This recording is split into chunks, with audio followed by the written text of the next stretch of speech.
Existen misterios cuya solución los hombres solo pueden vislumbrar. Misterios que por mucho tiempo que pase, solo podremos resolver a medias.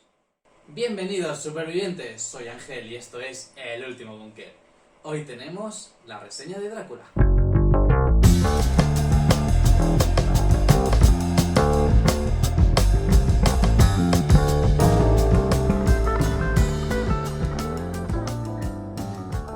Bienvenidos una vez más al canal. Hoy, como os decía, tenemos la reseña de la novela de Drácula de Bram Stoker que leímos el mes pasado en el club de lectura sin nombre. Hoy me he sentado porque ya sabéis cómo funcionan las reseñas clásicas, suelo enrollarme porque he buscado información y quiero contárosla, entonces para no cansarme me he sentado directamente. Antes de empezar, como siempre, recordaros que este es mi Instagram y mi Twitter donde podemos hablar de lo que queráis. También recordaros que si os gusta esta reseña o cualquiera de los otros vídeos que hago, podéis hacerme, libremente obviamente, una donación en mi Ko-fi. Tenéis en la descripción el enlace. Y ahora sí que sí, vamos a hablar de Drácula. Y bueno, me he estado investigando un poquito, abajo tendréis enlaces de las fuentes que he utilizado. Y nada, quiero empezar pues esta introducción como siempre hablando del autor. Bram Stoker nació en Irlanda y murió pobre y enfermo como muchos otros autores, y apenas tuvo reconocimiento por su gran obra. No eran especialmente ricos, pero sí que el padre era funcionario público y también tenía una posición más o menos respetable. Escribió otros libros, crítica teatral, escribió artículos, pero por Drácula apenas se vendió y tampoco fue una cosa que reventara en el momento. Bram Stoker fue un tipo bastante curioso porque hasta los 7 años estuvo paralizado de piernas para abajo y no podía salir de la cama, lo que, pues como en muchos otros casos, le sirvió para leer un montón, y en este caso fue su madre la que le contó leyendas de hadas y monstruos de su Irlanda natal. Se matriculó en la universidad, no solamente podía andar perfectamente, sino que se hizo futbolista y un atleta bastante destacado. Estudió en la Universidad de Dublín y se licenció en matemáticas. Escribió críticas teatrales y gracias a eso conoció a su gran ídolo, Henry Irving. Tras leer su crítica sobre la obra, decidió contratarle como secretario personal. Fue una relación profesional que acabaron incluso dirigiendo juntos un teatro en Londres, y duró esta relación más de 30 años. Se trasladó a Londres y se casó poco antes con Florence Balcombe, su mujer, que además era actriz, y que a su muerte sería la encargada de ser su albacea literaria. De hecho, esta mujer es importante, aparte de por ser su mujer, porque fue la encargada de llevar a juicio y quemar todas las copias de la película Nosferatu, esa versión apócrifa de Murnau de la obra de su esposo. El 20 de abril de 1912, 5 días después del hundimiento del Titanic, Bram Stoker falleció y lo hizo pobre y enfermo. Sin embargo, nos dejó una extensa obra. Hoy vamos a hablar de Drácula, la que quizás sea su obra más importante y que cambió el género del terror para siempre. A pesar de su fama como padre de los vampiros, Drácula no es ni mucho menos el primer vampiro. Diferentes mitologías ya hablaban de un ser que se dedicaba a chupar sangre y que estaba en un estado extraño entre la vida y la muerte. El primer vampiro romántico, como os digo, fue el vampiro de Polidori, que es un galán de ascendencia noble, que seduce a jovencitas y que utiliza sus encantos para conseguir sus objetivos, en este caso es alimentarse. Fue obra de Polidori, que fue ex amigo de un tal Lord Byron, no sé si os conocéis. Y de hecho también se dice que este vampiro estaba inspirado en la obra, o más bien que la obra en la vida de Lord Byron, ¿no? Hubo algunos roces entre el Byron y Polidori, le inmortalizó en su obra de una manera un poquito satírica, o mejor dicho, insultante. Y inspiró a autores como Dumas, Edgar Allan Poe, Le Fanu, del que ya hemos hablado antes, y el propio Bram Stoker. Antes incluso de Polidori tenemos La novia de Corinto de Goethe, y hay más obras de vampiros años atrás. Drácula de Bram Stoker fue publicada en 1897 y no hay un gran consenso sobre de dónde viene ese origen. Todo el mundo habla de Black Vlad el Empalador, de Vlad Draculae, pero es verdad que no está claro que conociera a ese personaje. También se habla pues un poco de los crímenes de Jack el Destripador. También se habla de Elizabeth Bathory, la condesa sangrienta. Diferentes estudiosos encuentran diferentes posibilidades de dónde viene la inspiración de Drácula.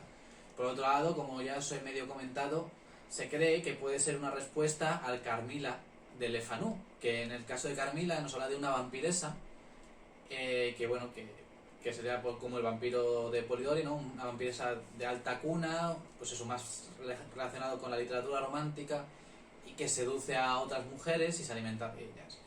Además se transforma en un gato. Entonces, bueno, dicen que a lo mejor Drácula era la versión masculina de Carmila, ¿no? Un vampiro que se transforma en lobo o en perro, que es noble también, pero que usa sus poderes, bueno, pues algo similar. Jonathan Harker es un abogado que llega a Transilvania, al castillo del conde Drácula, un noble transilvano que quiere desplazarse o comprar unas propiedades en Londres y así cambiar de aires. Cuando llega allí se encuentra con que este tal Drácula no es lo que parece, sino que es al final una especie de monstruo que le encierra y va a Londres con intereses malignos, y no son solamente aprovecharse de los menos afortunados. En Londres no le conocen, entonces por eso piensa que va a ser más fácil cazar o más fácil alimentarse así. Drácula fue una obra monumental, no solamente por su tamaño, que realmente parece ser que recortó algunos fragmentos, sino porque le llevó más de 7 años de su vida.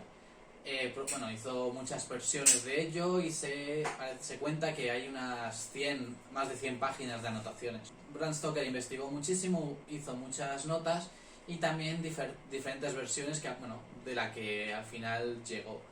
Una de esas versiones es muy llamativo, tengo aquí apuntado su título, porque se llama Los poderes de la oscuridad y durante años nadie lo notó, pero esta es una obra que es la forma en que se publicó Drácula en Islandia, con otro título, no Drácula, sino, Los poderes de la oscuridad. Se publicó una versión, una traducción de esta novela, pero que era muy diferente. Además, aparte de añadir temas de la mitología nórdica, también cambiaba los personajes y cambiaba incluso algunos conceptos. De hecho, es una de las cosas más llamativas del estilo de Drácula, que es una novela epistolar, es decir, que está escrita por cartas. En esta no, es una narración directa. La historia de Drácula es solamente una parte de lo que ocurre en esta novela. Con este título, Los poderes de la oscuridad, se ha publicado en España hace relativamente poco. Os invito a que la busquéis porque, aquí tenéis la portada, porque yo creo que es bastante interesante. De hecho, me gustaría leerlo muchísimo. Como sabéis, en estas reseñas un poco más elaboradas me gusta hablar un poquito más del estilo y de los géneros y de cómo está escrita la novela. Drácula es una novela epistolar. Esto significa que está escrito, que está narrada la historia a través de cartas, diarios sonoros y también recortes de periódicos que alguien ha recopilado. Yo hice el otro día en el Wrap Up de junio la broma de que es como si fuera un found footage, es decir, esas películas en las que se nos cuenta una historia como si fuera una historia real y en la que se ha encontrado un material y lo cuenta, ¿no? Paranormal Activity es uno de esos ejemplos, o el proyecto de la bruja de Blair, en que alguien encuentra una grabación y la publica para que se cuente, ¿no? Pues en este caso, Bram Stoker podría haber hecho un reportaje o una novela con lo que supuestamente ocurrió con estos papeles que alguien recopiló y publica. De hecho, te quieren dar a entender que es una historia real. Una de las características de la novela epistolar en muchas ocasiones es que no hay un único narrador omnisciente. De hecho, el narrador, o los narradores, mejor dicho, son varios y cada uno cuenta su versión de la historia. ¿Qué ocurre? Que aparte de que no es un narrador omnisciente, es decir, no lo sabe todo, no sabe lo que piensan los personajes, cada personaje aporta un poco su opinión y su punto de vista al suceso. Por eso el mismo suceso desde diferentes puntos de vista se ve diferente, ¿no? Eso es una de las grandes características de la novela epistolar. En este caso nos cuentan que es Mina, una de los personajes, de los protagonistas, la que recopila sus diarios, los de su marido y los de otros personajes, y además de notas en el periódico para que puedan utilizarlos para luchar contra este conde, con el conde Drácula, ¿vale? Es muy gracioso porque yo la leí hace unos años, casi 10 o incluso más, y no me gustó.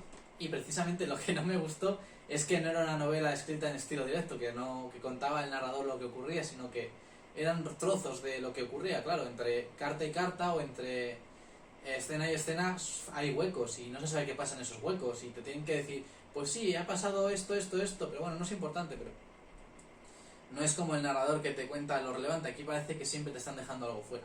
En cuanto a estilo, estamos entre una novela de la narrativa gótica. Esto lo incluye dentro del movimiento romántico. Algunas características muy típicas de la narrativa gótica que tienen lugar, o que por lo menos se ven en Drácula, son que tienen lugar en espacios más o menos medievales. Bueno, el castillo de Drácula no puede ser más medieval, lleno de torreones, oscuro, terrible. Aunque luego la historia parte a Londres, luego vuelve a Transilvania, ¿no? Donde tiene lugar el acto final. Entonces como que al final todo ocurre por la noche. Uno de los protagonistas, John Seward, es el director de un psiquiátrico también es un sitio terrible, lleno de angustia y oscuridad, y bueno, pues ese espacio oscuro, terrorífico, sobrenatural es muy típico en la novela gótica. Estas localizaciones y estos momentos temporales lo que tienden es a llevarnos hacia la angustia o el malestar, ¿no? Porque, bueno, no sé, no estamos hablando de una obra de terror. En la novela narrativa gótica sería parte del género romántico, bueno, del que hemos hablado en alguna ocasión y que parte de eso, del autor y sus pasiones, el terror, lo sobrenatural, lo mágico. Ahora me gustaría centrarme un poquito en los personajes. Lo he dividido como lo hice en la reseña de La Isla del Tesoro y he puesto al final a Drácula es una novela de la lucha entre el bien y el mal, así que he opuesto a los personajes de esa manera. El primer personaje que aparece en la novela es Jonathan Harker. Es un abogado que pertenece a un bufete de Londres y que es enviado a Transilvania para llevar los negocios de un noble de la zona. Se traslada a su castillo y bueno, acaba atormentado, encerrado y cuando ya consigue escapar bastante traumatizado. El siguiente personaje es Mina Murray, cerebro de hombre y corazón de mujer, como lo llama Van Helsing, y que bueno, es el personaje más interesante si quitamos a Drácula de la ecuación. La presentan al principio como prometida de Jonathan, pero también es importante porque es la mejor amiga de Lucy, que es otro personaje del que hablaremos después. Ella lleva también un diario, se escribe cartas con Jonathan y habla con él, y lo importante es que es la encargada o la que se da cuenta de que ya que han escrito todos diarios, podía alguien recopilarlos y tener toda la información. Gracias a ella, cuando los hombres o cuando los seres humanos en Londres se enfrentan a Drácula, bueno, tienen todos los datos para poder saber qué ha ocurrido. No solamente tiene esta gran idea, sino que también es un gran apoyo para los hombres por cuando muere su amiga Lucy, ¿no? Que, pues eso, todos los otros personajes sufren mucho esta pérdida. Entonces, aparte de por eso Van Helsing la llama cerebro de hombre y corazón de mujer, ¿no? Porque es compasiva, pero a la vez es inteligente y resuelta. De aquí que sea uno de los personajes con más aristas y más interesantes de la película, o de la novela. Otro de los personajes, uno de los más importantes, es Abraham Van Helsing, que es este profesor holandés, filósofo, en el sentido de que estudia el cuerpo, ¿no? Que es médico y científico.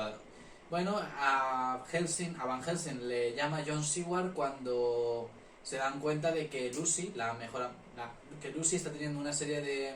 Bueno, está enferma y no hay médico que la pueda curar. Llegará aquí y bueno, tendrá sus teorías, será un poquito extravagante, es verdad que porque le pondrá flores de ajo a la mujer y nunca nadie lo entenderá, pero luego bueno, se verá que su investigación y sus conocimientos estaban bien orientados. Por último me quedan por mencionar los personajes de Lucy y sus pretendientes, que bueno, que los voy a pasar un poco por encima porque realmente no hay creo que no hay mucho que decir de ellos. Lucy es la mejor amiga de Mina, es mucho más atrevida y mucho más abierta que ella, y bueno, tiene a su alrededor a tres hombres que la pretenden y que quieren, pero ella solamente tiene ojos para uno. Cuando Drácula llega a Inglaterra, Lucy es su primera víctima, y bueno, la están durante mucho tiempo haciéndole transfusiones de sangre y todo, que por cierto, en este momento las transfusiones aún no se hacían, no esto es como una novedad científica, para intentar salvarla porque ven que le pierde sangre y nunca termina de mejorar porque claro, el monstruo Drácula la está visitando todas las noches y se está alimentando de ella. Finalmente muere y Lucy pasa pasa de ser una víctima y una de las integrantes del bando del bien, digamos, a convertirse en una vampiresa. Y toda esa bondad que ella tenía se transforma en pura crueldad, porque se dedica como vampiresa a salir todas las noches a secuestrar y alimentarse de niños pequeños. Hasta que Van Helsing y el resto de sus pretendientes la dan caza. Los pretendientes de Lucy son 3. El primero es el tejano Quincy Morris, luego está Arthur Wormwood, que es el prometido y luego será el heredero de un título de Lord, porque muere su padre. Y por último está John Seward, que es médico, alumno de Van Helsing y director del sanatorio de Carfax, que también es importante por lo que os contaré más adelante. Arthur es el prometido de Lucy y es el encargado de acabar con su vida, pues, para que su alma pueda ir al cielo, ¿no? Y John Seward, como digo, es el director de este sanatorio y que también es uno de los narradores en la obra, porque nos cuenta una de las partes más oscuras o quizá más extrañas de la obra, que es los sucesos que ocurren en su sanatorio, en Carfax. Pues ahí hay un hombre, del que hablaremos más tarde, que se alimenta de animales para conseguir su fuerza vital. Tras hablar de los personajes que representan al bien, toca hablar del protagonista de la novela, Drácula. Bueno, aunque no tengo yo tan claro que sea el protagonista de la novela. Sí, la novela tiene su nombre, pero quizás no sale... yo no sabría decir si es el protagonista, porque realmente nunca vemos su opinión, nunca vemos su punto de vista, y realmente a los que seguimos son a los cazadores de vampiros, como he leído en algunos sitios que lo llaman. El Drácula es un noble de Rumanía, de la zona de Transilvania, que es descendiente de Atila y de la raza de los sículos, que fue en vida un gran guerrero. Antes de fallecer, se dedicó a la escolamancia, que es el estudio de la magia negra, y se dice que su raza o que los suyos, su familia, hizo tratos con el diablo en muchas ocasiones. Por eso se entiende, porque nunca te lo cuentan, que se transforma en un vampiro. Es una persona culta, inteligente, leída y es verdad que tiene ataques de ira que la gente pues se sorprende, ¿no? Al principio no lo presentan por eso, como una persona que tiene pues un aspecto extraño de hombre viejo, encorvado, una frente amplia, los dientes muy afilados, garras o uñas largas como garras. Curiosamente tiene pelo en las palmas de las manos y el pelo, hizo una sola ceja, que ese también es otro detalle que nunca se cuenta. Es verdad que cuando se alimenta, pues su cuerpo rejuvenece. Pero esta es más o menos la descripción que Jonathan Harker hace de él cuando le conoce. Poco a poco descubrirá que tiene algunas costumbres extrañas, como que nunca come delante de él, solo sale de noche y no hay espejos en el castillo. De hecho, se pone muy nervioso cuando ve a Jonathan afeitándose y también reacciona mal ante el símbolo de la cruz. Drácula, como descubrimos después, evidentemente es un vampiro, es el vampiro, ¿no? Y no solamente tiene estas características, sino que tiene unos grandes poderes que lo hacen un enemigo bastante peligroso. El Drácula de Bram Stoker tiene mucha fuerza, mucha inteligencia, también se alimenta evidentemente de sangre, que eso le mantiene con vida, y no puede morir, es inmortal. Entre sus poderes está el de manipular a las personas, con tiene una especie de telepatía también, y puede transformarse en niebla, en animales, parece ser que en rata, en murciélago, eso es seguro, y también en perro o en lobo. Se sabe que igual que controla a las personas, puede controlar a determinados animales, como ratas y y los lobos y otras criaturas de diferentes tamaños. Tiene grandes debilidades que, aunque sí pueden salir a la luz del sol, el día le debilita y le impide utilizar sus poderes. Pero no explota cuando le da el sol. Tiene que dormir, además, en ataúdes y llenos con tierra de su zona o de su patria natal. Y por eso, cuando su plan es ir a Londres, lo que hace es contratar a varios, primero a los gitanos de Transilvania y luego a trabajadores en Londres para que lleven unas cajas de arena. Esas cajas de arena, que son ataúdes, lleva una 50 de ataúdes hasta Reino Unido, para luego poder pues ir a tenerlos en diferentes localizaciones. Otra gran debilidad es que el ajo le espanta y no puede estar cerca de los símbolos sagrados. Según la mitología, y esto es algo que Bram Stoker recopila, tampoco puede cruzar corrientes de agua. Por eso tiene que ir a Londres en barco, pero lo hace dormido en uno de sus ataúdes. Además de Drácula, aparecen otros vampiros que son concretamente las que son conocidas como las novias de Drácula. Una triada de mujeres vampiras que habitan en su castillo y que él se encarga de alimentar. De hecho, se le ve en alguna escena como le trae un bebé. Estas serán las carceleras de Jonathan Harker desde que el conde deje el castillo, y se alimentarán de él y le tendrán debilitado para que no pueda escapar. Se dice que son de gran belleza y se da a entender que 2 de ellas son hijas del Drácula, lo que añadiría un puntito perturbador a que fueran sus amantes. Nos queda hablar de un protagonista que es Renfield, y que bueno, aunque es un siervo del mal, también tiene un punto del bien, y por eso mismo lo dejó para el final, porque bueno, no está muy bien, no está muy claro, no está en ninguno de los dos bandos, o está en los dos a la vez, por así decirlo. Renfield es un enfermo mental que está en el sanatorio del Dr. John Seward, y que bueno, John Seward nos narra su locura o su enfermedad, que él define como zoofagia. Renfield está internado y aparentemente se alimenta de mosquitos o de moscas, porque dice que así absorbe su vida a las moscas para cazar arañas y alimentarse de las arañas. Después intentará conseguir pájaros, y por último su intención es conseguir un gato, ¿no? Todo esto esto es lo que nos cuenta John Seward, que es la escalada de su enfermedad. Ya, aunque lo pueda parecer, Renfield no es un vampiro, sino que es una persona pues eso, que no está en su sano juicio, y Drácula, cuando llega a Londres, se aprovecha de ello.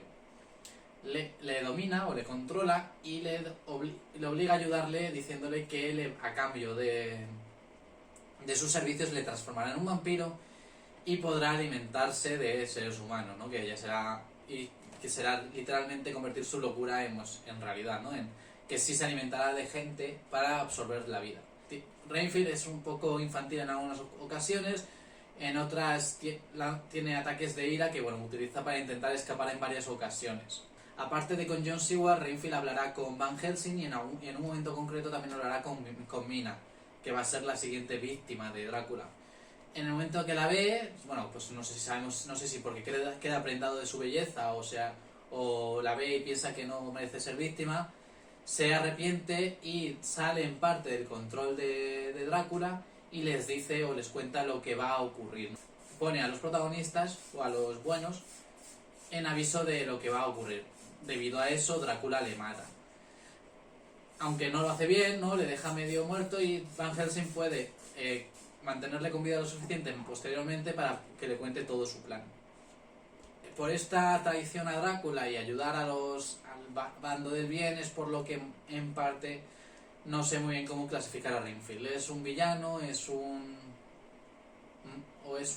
héroe? Bueno, creo que está un poquito a medio camino, ¿no? Porque tiene sus propios intereses, pero al final se arrepiente. A través de los personajes os he hablado un poquito de la trama, tampoco os voy a contar ni el final ni mucho más, ya habéis visto pues eso, más o menos lo que sucede.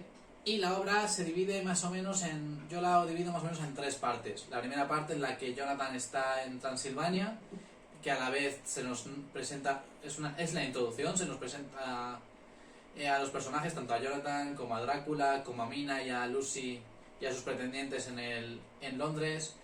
Posteriormente, Drácula le obliga a Jonathan a escribir 3 cartas que las va a mandar en el futuro para decir que está bien y poder escapar, ¿no? Poder irse. Entonces ahí empezaría la segunda parte, ¿no? El viaje de Drácula hasta Londres y cómo empieza a controlar a Renfield, que empieza su locura, empieza a estallar, ¿no? O cómo Lucy se convierte en su primera víctima. Aparece Van Helsing, intentan curarle, destruyen a Lucy, vuelve Jonathan, y la siguiente víctima es Mina. Y en una tercera parte, que sería la parte más corta, donde estaría todo el clímax, en la que regresarían todos a Transilvania persiguiendo a Drácula, que ha sido derrotado y huye para reponer fuerzas. Ahí bueno, tendríamos la conclusión y el fin de todo esto, y el fin de todo de la novela. Y como en otras novelas, quiero también mencionar un poquito los temas que aparecen en la obra de Drácula. Bueno, es una novela sobre vampiros, así que evidentemente el tema principal son los vampiros, pero bueno, eso sería un poco reduccionista. En la novela se nos habla de la vida y la muerte, ¿no? Para la gente, para el bien, o para los bondadosos, o para los creyentes, o los puros, o como quiera llamarse, la muerte no es el final, no es una... Es como diría Dumbledore, tu próxima gran aventura. No es una... No es el final, no es algo que temer. Es verdad que sí, que mueres y tal, pero se supone que vas al cielo y tendrás una vida mejor. Pero por el contrario, para Drácula, que ha abandonado a Dios, que ha abandonado su humanidad, que ha perdido el alma, para Drácula, para él morir es perderlo todo, es dejar de existir. Se supone que los seres humanos tenemos alma y cuerpo.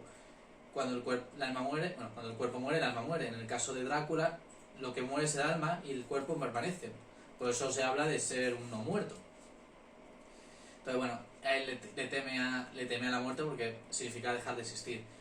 La sexualidad y la lujuria son dos temas también muy presentes, porque desde el momento en que Lucy se convierte en vampiresa, y bueno, las tres novias de Drácula también lo demuestran, como que sus inhibiciones desaparecen, ¿no? Porque como ya están por encima, no tienen que estar con las mismas reglas de los hombres.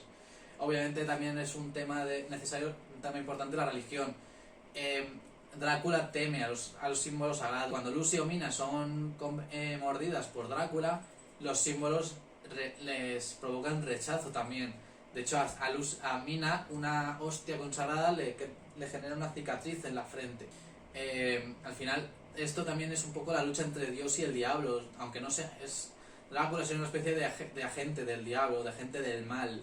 Entonces ese es otro aspecto importante, ¿no? El bien contra el mal. Ciencia y progreso contra la superstición. Cuando Jonathan llega a Transilvania se sorprende de lo... pues... la palabra es fea, pero lo palurdos que resultan la gente que vive allí. Pero claro, es que ellos saben que conviven con un vampiro. Ellos le tienen miedo y le temen y saben que... y le intentan avisar a Harker, a Jonathan, de que no vaya. Le dicen, no vayas allí. Y le dan una cruz. De hecho, la cruz que espanta a Drácula se la ha dado uno de los habitantes de Transilvania. Por otro lado, hablaremos de la razón, de la ciencia, porque son transfusiones de sangre lo que alarga la vida de Lucy. Y son los científicos John Seward y Van Helsing los que al final salvan a la situación, ¿no? A través de su razonamiento científico, aunque es verdad que al final recurren a la superstición para encontrar la realidad o la verdad o los datos, pero sería una forma de decir que sí, que el bien y la razón ha salvado también un poco la situación. Y hasta aquí es la reseña, este análisis literario de Drácula. Espero que no os hayáis aburrido demasiado. Yo a mí me encanta hacerlo, ya sabéis cómo disfruto investigando y tal. Bueno, me preguntaréis, ¿te ha gustado? Me ha encantado Drácula. Me parece una obra fundamental, me parece que es súper entretenida de leer, no es para nada difícil de leer. Bueno, también supongo que dependerá de las ediciones, pero esta traducción era bastante guay. Esta es la edición de Alma Clásicos Ilustrados, que ya os he hablado de ella. La traducción es de Alejandro Pareja Rodríguez, y las ilustraciones interiores son de John Coulthard. Esto ya os lo comenté en su momento, pero bueno, la edición me encanta y quiero hacerme con más libros de esta editorial porque son muy muy bonitos. Como digo, he disfrutado muchísimo leyéndolo. Podría hablar, yo creo, horas y horas del libro, porque ha sido genial leerlo. Hace años no me gustó, pero esta vez ha sido el momento perfecto para leerlo. Bueno, estoy todavía esperando que mis compañeros del club de lectura sin nombre me den sus opiniones, porque, bueno, ha sido una lectura un poquito densa para algunos de ellos. Tampoco es que hemos venido de libros mucho más ligeros, entonces, bueno, es normal. pero estoy muy muy contento de haberlo leído. Y bueno, y sin más me despido, espero que os haya gustado. Yo he disfrutado, como digo, muchísimo haciéndolo, disfruto muchísimo haciendo vídeos así y me encantaría traeros de vez en cuando reseñas un poquito más elaboradas como esta. Si habéis leído Drácula y os ha gustado, y bueno, si no os ha gustado también, dejad un comentario en los comentarios, claro. Quiero vuestra opinión, quiero que me recomendéis obras similares, quiero que me digáis qué os parece Drácula, si habéis visto alguna de las adaptaciones. Estoy pensando en hacer un vídeo sobre libros de vampiros, omitiendo Drácula, porque la verdad es que investigando leí de bastantes títulos y me llamaron la atención. Me despido sin más, como siempre recordándoos que le deis a me gusta y le compartáis para ser más guapos y le deis a la campanita de suscribiros para que no os muerda ningún vampiro. Disfrutad de las lecturas, chao.